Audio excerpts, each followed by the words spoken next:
ಕೌಟುಂಬಿಕ ಕಲಹ, ಚಾಕುವಿನಿಂದ ಇರಿದು ಯುವಕನ ಕೊಲೆ.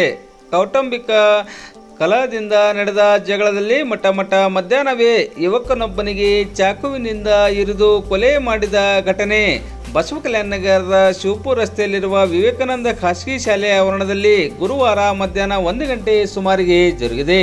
ಬಸವಕಲ್ಯಾಣ ತಾಲೂಕಿನ ಯಲ್ಲದಗುಂಡಿ ತಾಂಡಾದ ನಿವಾಸಿ ನಿಖಿಲ್ ರಮೇಶ್ ಚವ್ಹಾಣ್ 24 ವರ್ಷ ಕೊಲೆಯಾದ ಯುವಕನಾಗಿದ್ದಾನೆ. ಹಾರ್ಕೋಡ್ ತಾಂಡಾದ ನಿವಾಸಿ ಆಕಾಶ್ ಪಂಡಿತ್ ರಾಠೋಡ್ ಕೊಲೆ ಮಾಡಿದ ಪ್ರಮುಖ ಆರೋಪಿಯಾಗಿದ್ದಾನೆ.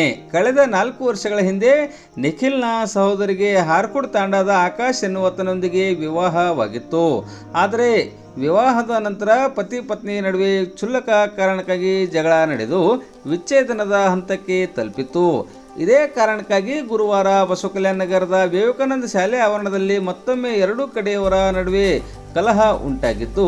ಕಲಹದಲ್ಲಿ ಆಕಾಶ್ ನಿಖಿಲ್ ಎನ್ನುವಾತನಿಗೆ ಚಾಕುವಿನಿಂದ ಇರಿದಿದ್ದಾನೆ.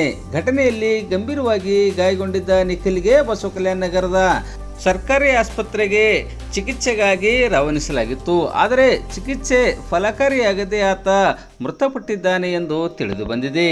ಈ ಕುರಿತು ಬಸವಕಲ್ಯಾಣ ನಗರ ಪೊಲೀಸ್ ಠಾಣೆಯಲ್ಲಿ ಪ್ರಮುಖ ಆರೋಪಿ ಆಕಾಶ್ ಸೇರಿದಂತೆ ಒಟ್ಟು 11 ಜನರ ವಿರುದ್ಧ ಪ್ರಕರಣ ದಾಖಲಾಗಿದ್ದು ತನಿಖೆ ಮುಂದುವರೆದಿದೆ. ಸುದ್ದಿ ತಿಳಿದ ಬೀದರ್ ಜಿಲ್ಲಾ ಪೊಲೀಸ್ ವರಿಷ್ಠಾಧಿಕಾರಿ ಪ್ರದೀಪ್ ಗುಂಟಿ, ಹೆಚ್ಚುವರಿ SP Chandrakant Pujari, CPI Alisab, PSI Chandrashekhar Narayanapure ಸೇರಿದಂತೆ ಹಿರಿಯ ಪೊಲೀಸ್ ಅಧಿಕಾರಿಗಳ ತಂಡ ಹಾಗೂ ವಿಧಿ ವಿಜ್ಞಾನ ತಜ್ಞರ ತಂಡ ಘಟನಾ ಸ್ಥಳಕ್ಕೆ ಭೇಟಿ ನೀಡಿ ಪರಿಶೀಲಿಸಿದ್ದಾರೆ.